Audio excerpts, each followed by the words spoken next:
이스라엘의 가장 큰 이제 영적인 책임을 지고 있었던 한 위인이죠. 영적 위인의 죽음을 이제 보게 됩니다. 그 사람은 이제 다름 아니라 이제 엘리사입니다. 엘리사는 엘리야의 뒤를 이어서 이제 북이스라엘의 이제 그 선지자로서 활동을 하게 되고, 그리고 엘리야가 남겨놓은 선지 생도들을 이제 돌보고 그들을 가르쳤을 뿐만 아니라 엘리야가 못다 이룬 여러 가지 사역을 다 마무리하는 또 귀한 일을 하였습니다. 뿐만 아니라 실제적으로 사역을 따지기 시작하면은 엘리사는 어떻게 보면 개척자의 모습을 보였죠. 아무도 말하지 않을 때 혼자 일어서서 말을 하고, 아무도 바꾸지 않을 때 혼자 일어서서 바꾼 사람이라면 엘리사는 사실은 그 엘리야의 사역을 꽃피우게 만든 사람이고요. 그래서 엘리야가 보여줬던 그 대단한 기적보다도 사실 엘리사가 보여준 기적들이 훨씬 더 많이 있습니다. 근데 오늘 이 마무리 장면을 보면 엘리야는 불병거를 타고 하늘에 올라가는 참 엄청난 모습을 보였지만 엘리사는 그렇지 않고 이제 노인이 되어서 이제 땅에 묻히고 이제 죽게 되는 건데요. 그 마지막 모습 속에서도 이제 신기한 기적들이 계속해서 이어지게 됩니다. 그 기적의 기사가 두 가지로 나타나는데요. 첫 번째는 엘리사가 왕과 나누었던 이 대화입니다. 예, 우리 함께 14절의 말씀을 같이 한번 읽어보도록 하지요. 시작. 엘리사가 죽을 병이 들매 이스라엘 왕 요시야가 그에게로 내려와 자기 얼굴에 눈물을 흘리며 이르되 내 아버지여 내 아버지여 이스라엘의 병거와 마병이여 하매. 요시아가 아니라 요아스고요. 요아스라는 이름이 유다도 있는데, 유다의 요아스는 이제 여러분 아시는 것처럼 개혁군주, 하나님의 종교 개혁을 일으킨 사람이고, 이 이스라엘의 요아스는 예후의 가문에서 이어서 왕이 된 사람이다, 이렇게 볼 수 있습니다.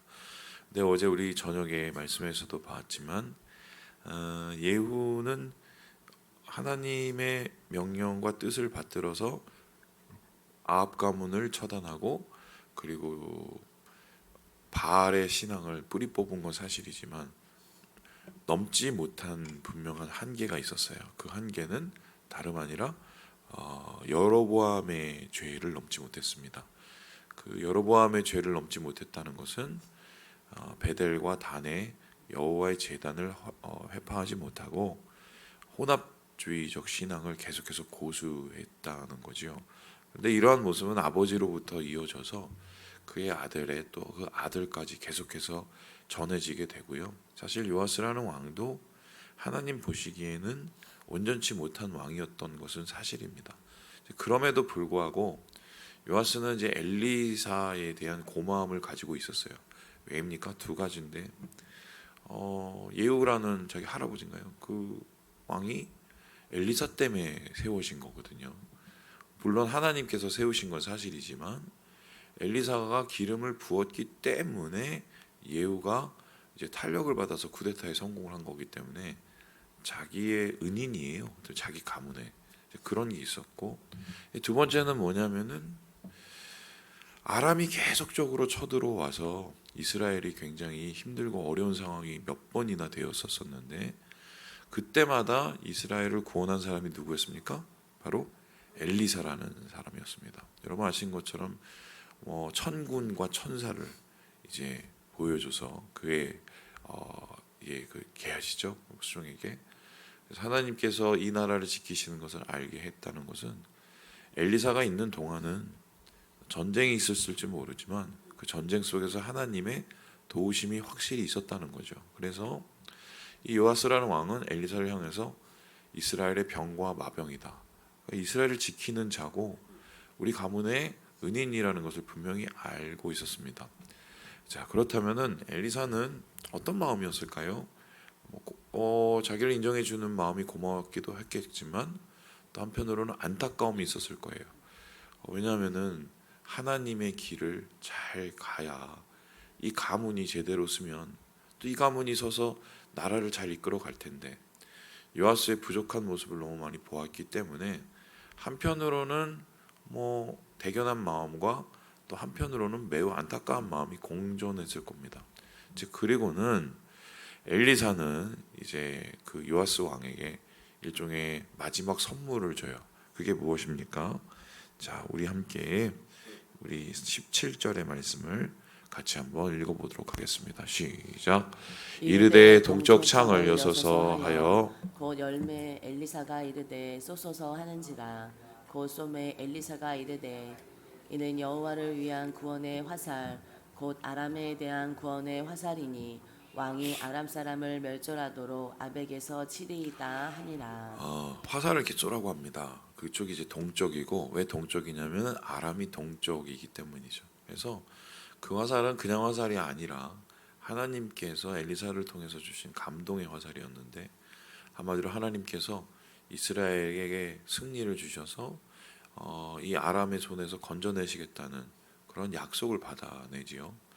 그런데 그것을 따라서 이제 화살을 쏩니다. 근데 여기까지는 참 은혜롭게 느껴지는데 그 다음이 도대체 좀 이해가 되지 않습니다. 왜냐면요. 그리고 나서는 화살로 땅을 치라고 얘기를 합니다. 그런데 땅을 치라고 얘기했었을 때 이 요아스라는 왕이 몇 번을 쳤어요? 보니까 3번을 땅땅땅 칩니다. 그랬더니 엘리사가 뭐라고 하냐면은 19절에 이렇게 얘기를 하는데요. 아니 왜 3번을 쳤냐고. 몇 번을 치라고요? 대여섯 번을 치지. 그러고는 뭐냐면 3번을 치면 그냥 이기는 거고 대여섯 번을 치면은 그냥 완전히 진멸을 하는 건데 왜 세 번만 쳤냐고 이렇게 막 역정을 냅니다. 이상하지 않습니까? 3번하고 대여섯 번하고 차이가 나봤자 2번, 3번밖에 더 돼요, 그죠? 그런데 그 2번 더 쳤다고 진멸하고 3번 치면은 그냥 이기고 너무 좀 이해가 되세요? 저에서 예전에 이 말씀을 들을 때 이게 장난하는 것도 아니고 이게 뭐지 이런 생각도 들고 그래서 이에 대한 이제 목사님들 설교를 이제 가끔씩 하시는 분들이 있는데 뭐 이렇게 하면은 하나님께서 복을 주시려면은 막 이게 우리의 지경을 넓혀야 된다고 이렇게 이제 설교를 이렇게 많이 하셨어요. 근데 솔직히 마음에 안 찼어요. 아니 그거 2번 더 치고 3번 더 치고 그것 때문에 뭐 좀 웃기잖아요, 그죠? 근데 제가 좀 나이가 들어 보니까 좀 성경을 보는 눈이 달라졌어요. 그 예전에 이 구절을 가지고 매일 성경을 제가 계속했으니까 설교를 2번인가 했어요. 그러면 어떻게 설교했냐면 좀 마음은 안 차지만 그 역대 목사님들이 하던 그 설교를 반복을 했는데 제가 요즘 돌아보니 엘리사가 한번 돼봤어요. 제가 만일에 엘리사라면 아들 같은 사람이 와서 자기의 죽음을 애도하고 근데 하필이면 그 죽음을 애도하는 사람이 다름 아니라 왕이에요. 그러면은 자기가 이제 죽고 나면 이 사람이 나라를 책임져야 돼요. 그러면 엘리사의 입장에서는 이 사람에게 마지막으로 말할 수 있는 기회예요. 그죠? 마지막으로 뭔가 메시지를 남길 수 있는 기회란 말이에요. 그러면은 이때 너 왜 5번 안 쳤어? 너 3번밖에 안 쳐서 이 꼴이야. 이 얘기로 2번 더 치고 이거 얘기로 뭐 지경을 넓혀라 그건 아닌 것 같아요. 교훈을 주고자 함이죠.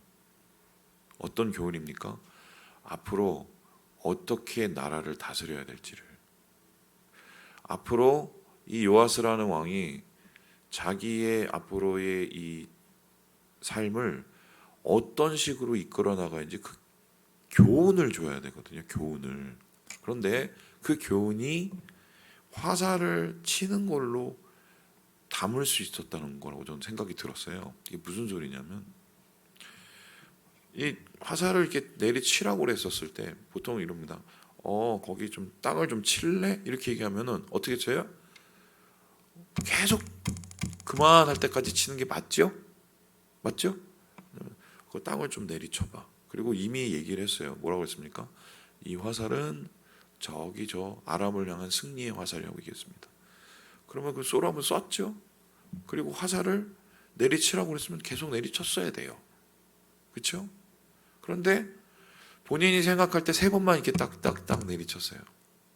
이제 그 소리는 뭐냐면은 뭐 쑥스러웠는지 뭐 했는지는 잘 모르겠지만은 제가 볼 때는 이게 긴가민가 싶었던 것 같아요. 느낌에.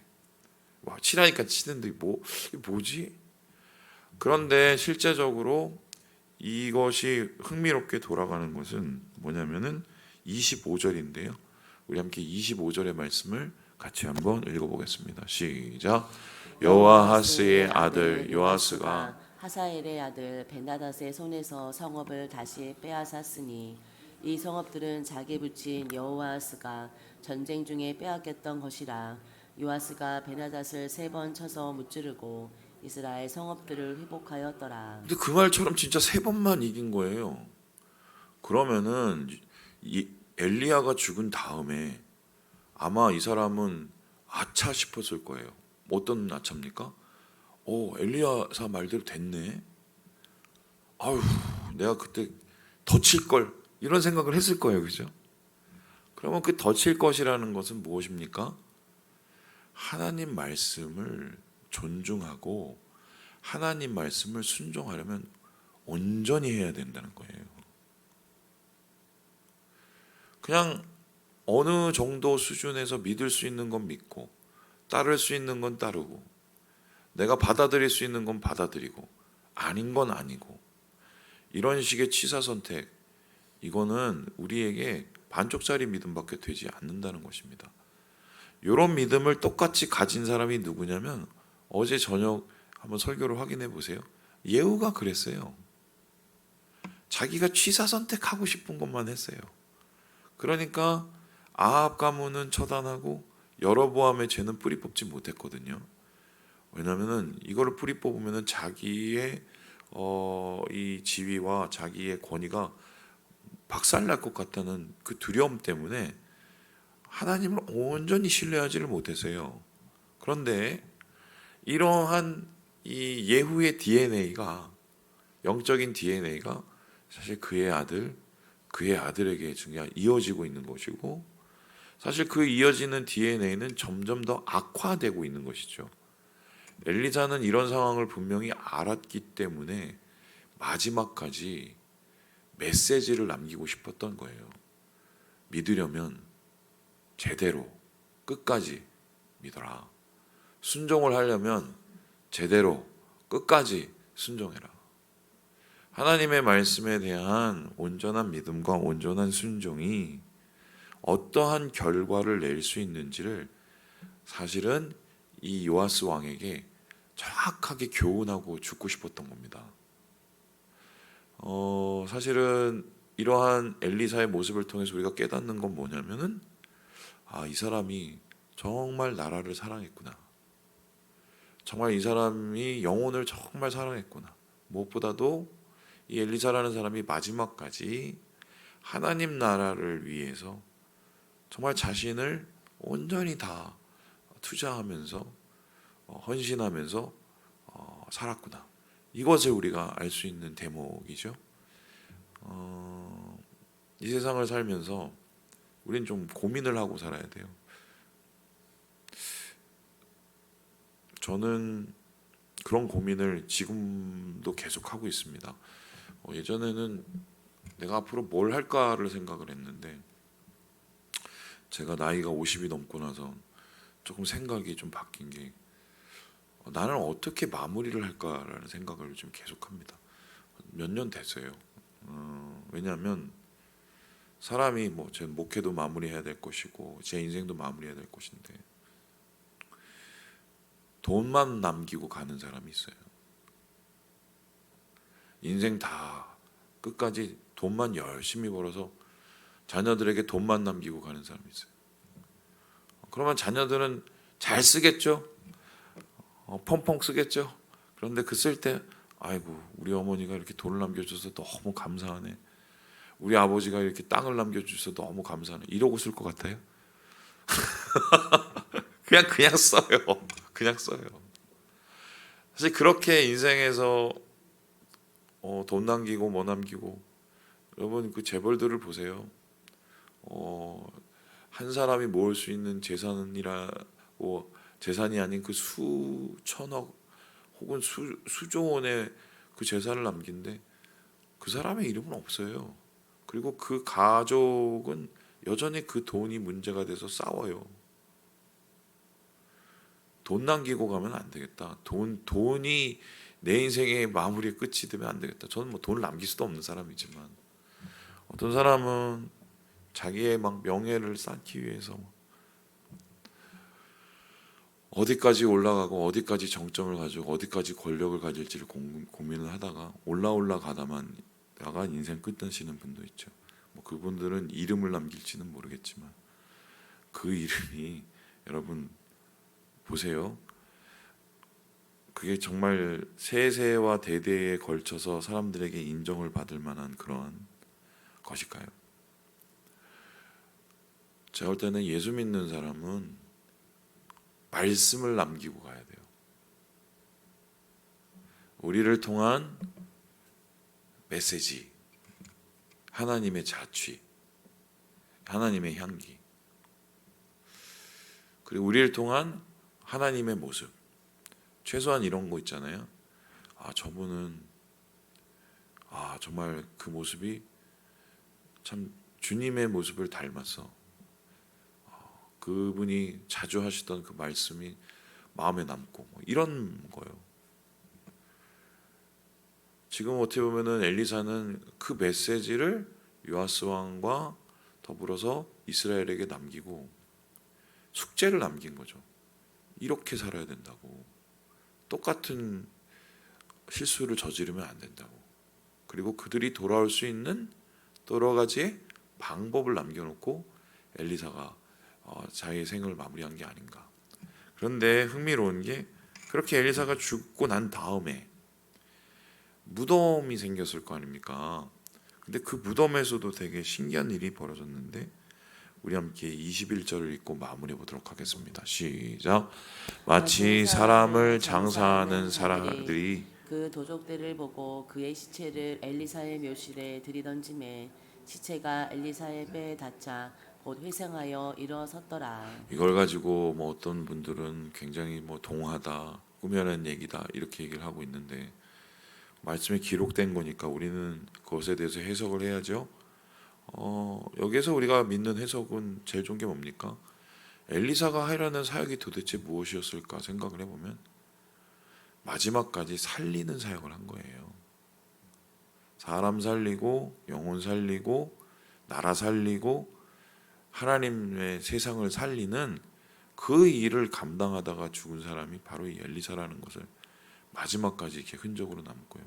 학자들은 이게 나중에 모티브가 되어서 나중에 에스겔의 그 마른 뼈의 골짜기의 환상의 이야기가 디자인된 게 아닌가, 이렇게까지 얘기를 합니다. 엘리사의 영향력이죠. 말씀을 마칩니다. 여러분들 어떤 인생을 마무리하실래요? 여러분은 어떤 말을 남기고 주시겠어요? 자녀들과 또한 여러분의 지인들과 주위 분들에게 어떤 영향력을 남기고, 오늘 이걸 한번 고민해 보시고 엘리사를 교훈 삼아 우리의 삶 속에서 하나님의 향기를 남기시는 우리 모든 형제 자매들 되시길 주님의 이름으로 축원합니다.